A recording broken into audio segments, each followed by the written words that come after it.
critics, and one should say that for the later critics. Dung Chi-Chang, the late Ming great painter critic, wrote favorably about Xiaogui in contrast to the others.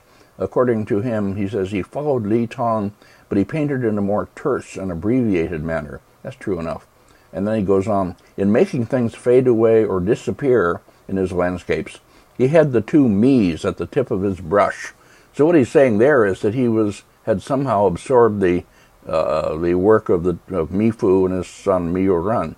Well, it may be that something of their achievement underlies what Xiaogui does. That's not impossible art historically. On the other hand, boy, the two, I mean, in my somewhat biased view, the two me's, neither of them could touch anything like this. They weren't painters of that stature. Well, okay. Dung Chi-Chang goes on saying this. Most painters round off the square to make a curve, but he put corners on the round to make a square of it. Well, you can judge for yourself what he means by that. It's something about the way he paints rocks and so on. Quite good. Okay, then here we come to the end of the, just a minute. Here's the end of the scroll. Now, we don't have a good, the department slide of this part was missing, so we had to make one from an old reproduction of the slide being in the center. Not very good. But that slope that comes after the bridge, you can see the end of the bridge over here at the right. With our returning farmer, or returning rustic anyway, the slope comes up rather not dramatically, quietly, and then just beyond it, we see what is now the end of the scroll. Maybe it was a bit longer originally, but it's a proper ending. An inn or a hostel by the river, dramatic pine tree, a gate. Here is a detail, the ending of the present scroll. A gate in the wall, an earth wall, and a man with a donkey inside, parasols of some kind here. And then among the trees and facing outward, rooms in the inn that are built so that you can dine or drink wine or whatever while gazing out over the water. Quite wonderful. Quiet ending at exactly the place where our farmer wants to reach to rest, and finally having reached his destination. I should say, by the way, that Suzuki Kei's paper in the 1970 Taipei International Symposium, which I spoke about, titled Xiaogui and the Pictorial Style of the Southern Sum Court Academy, is just about the only serious attempt to deal with Xiaogui as a whole that we've had, unfortunately. One of my students, and I won't name her because she never finished, but she's a marvelous student, but she never quite finished, never did it, took on Xiaogui. Suzuki Kei, anyway, didn't recognize any originals at all, and he thought that this pure and remote view hen scroll was a later, maybe Yuan period or Ming period court tracing copy, and he thought the two Japanese pictures were earlier in the original, if not original, at least earlier. But anyway, we didn't recognize any originals at all, so it's as if there were no real Xiaogui. Max Lohr, who was there in the discussion afterwards, quoted Voltaire saying, "If God didn't exist, we would have to invent him." Very nice, I think. He was saying the same thing about Xiaogui. In other words, if Xiaogui is such a great artist, if there are no genuine Xiaogui paintings, we'll have to invent some. Or yeah, well, it's hard to say what he meant. It was more figurative in other ways. Okay, then, here we go. Now going on, after having finished that great scroll, I made you look at it for a long time. It was exactly what I meant to do. Now I bring back here, briefly, the two paintings that we looked at earlier at the end of our discussion of Li Tong, the two paintings in the Koto Inn in Kyoto, a temple, which one of which has a rubbed out signature of Li Tong hanging here from this uppermost branch of the tree in this one of the two. And I mentioned then that these are clearly 13th century works after Xiaogui, and that they would be obviously that once we had seen what the contribution of Xiaogui was. So I bring them back now just to make this obvious point. Now you see this great mass in the foreground, and here's a detail of it. Rocky mass. This is the kind of further relaxation of the Shaogui manner of large axe-cut-sun, or what remains of it, large brushstrokes swept across parts of the mass, and bright, highly lit and highly darkened surfaces, dramatic shaping of the forms. That comes from Shaogui. The trees, here is a detail of the trees again, something of the twisting trees and the way the foliage is done. This comes from Shaogui. I don't think this is a court painting. I think it was done by some artist working outside the court who picked up the style, as indeed they did, and does it in a rather looser, even more dramatic or overly dramatized form. It would have been, it couldn't have been as loose and free as this if it were a court painter. I put it in my old index of Chinese painters, and I said by some 13th century master post-Shaogui and outside the academy. And my colleague Dick Barnhart, who'd argued against this for a long time, sort of scoffed at this and said it was just an overly precise attempt. But I think it's the truth of it. Here is the picture again of the man in the distance with his gourd, or big gourd thing, whatever, carrying over his shoulder, wine gourd, and the dian, the dots. This is all the hand, as I say, of some late Sung artist. Here's the tree foliage, and you'll see echoes of Shaogui, or imitations of Shaogui, in the handling of the tree leafage and so forth. Okay, here's the other one with the quite dramatic, quite fine paintings in their own way, with the waterfall and the two figures. Well, I looked at it at some length when they were doing Li Tong, so I won't talk about it at great length again.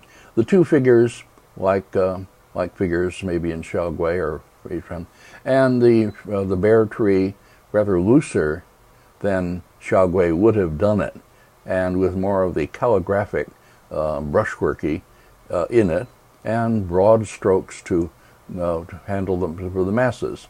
And here's the trees again, twisting, and as I said before, the twigs and leaves and so on, rather detached and not so clearly attached to the tree branches as it would have been in Shaogui. Looser on the whole, and more dramatic and quite fine in its way, but will probably be a bit later. Next, please. Now here, this is, here I'll put it in two versions. The one on the left is from a photograph. The one on the right is from the original, but after it has been remounted. So let's have those two side by side while I talk. Now this is a painting in the Freer Gallery, in the old collection. That's the things collected by Freer himself. It had been published by Bachhofer, and I think Löhr may have published it somewhere. Both of them admired it very much.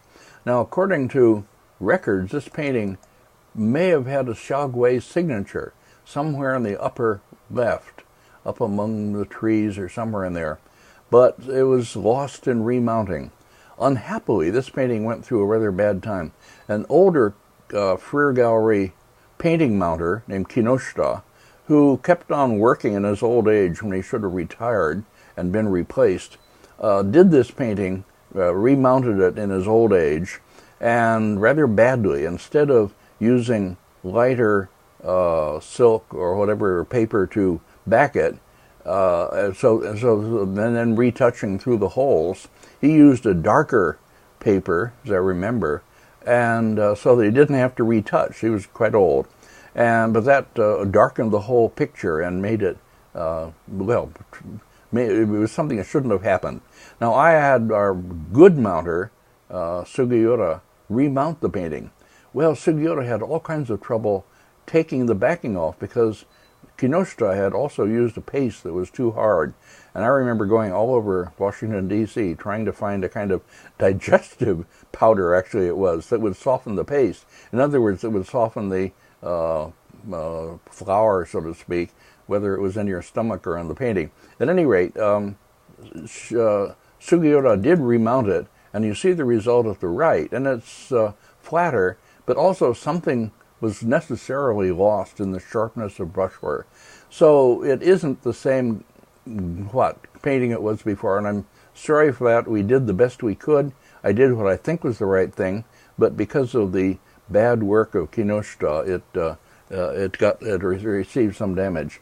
In any case, it's a painting that might well have been a real Shaugway, maybe is a real Shaugway. The trees at the upper left look that way, the slope, quite a wonderful painting, and this huge rocky mass in the lower left.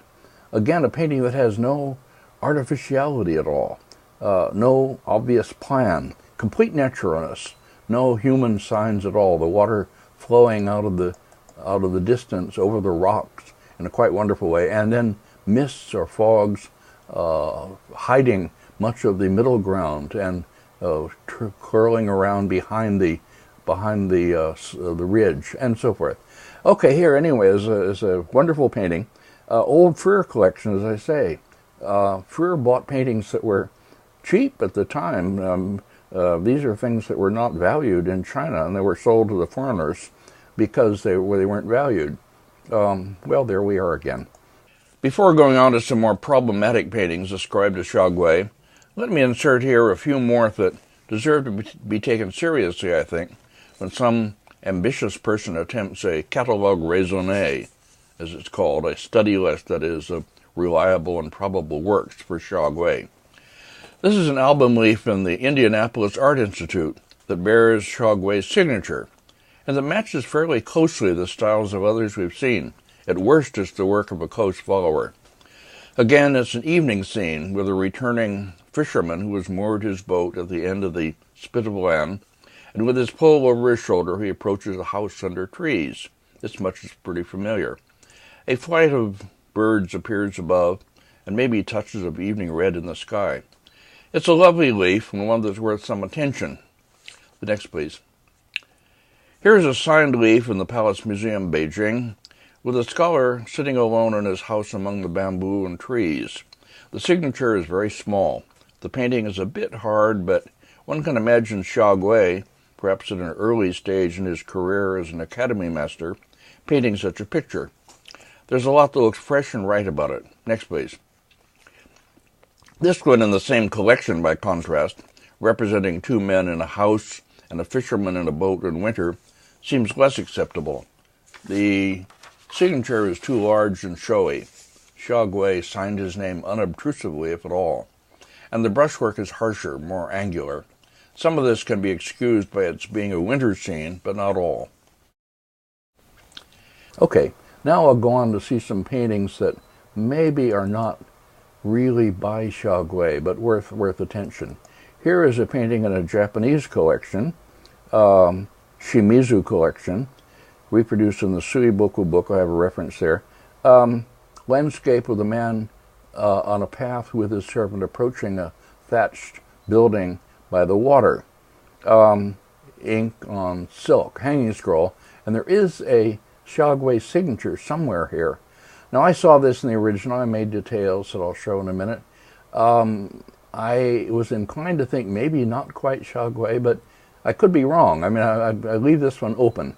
It's a fine painting, and the tree groves are fairly convincing, and the hand of the artist is not too obtrusive, and the slopes are interestingly done. It could be a close follower. It could be Shaugway at one point in his career. We don't know. Here, the detail of the lower part. Two figures drawn rather more, fully and with more sort of narrative, whatever, particularity than you're likely to find in Shaugway, who simplifies his figures and makes you imagine more and shows less. And similarly for the house and the running of the water. But it's either a rather uncharacteristic Shaugway at some point in his career, or it's a close imitator. And it's a fine painting in any case, so it deserves its attention. Here another detail still closer up. You see the figure of the man, you see his face and his beard and his sort of crooked staff, and he's bent over, and you see his feet. In other words, much more than Shaugway is ordinarily going to show.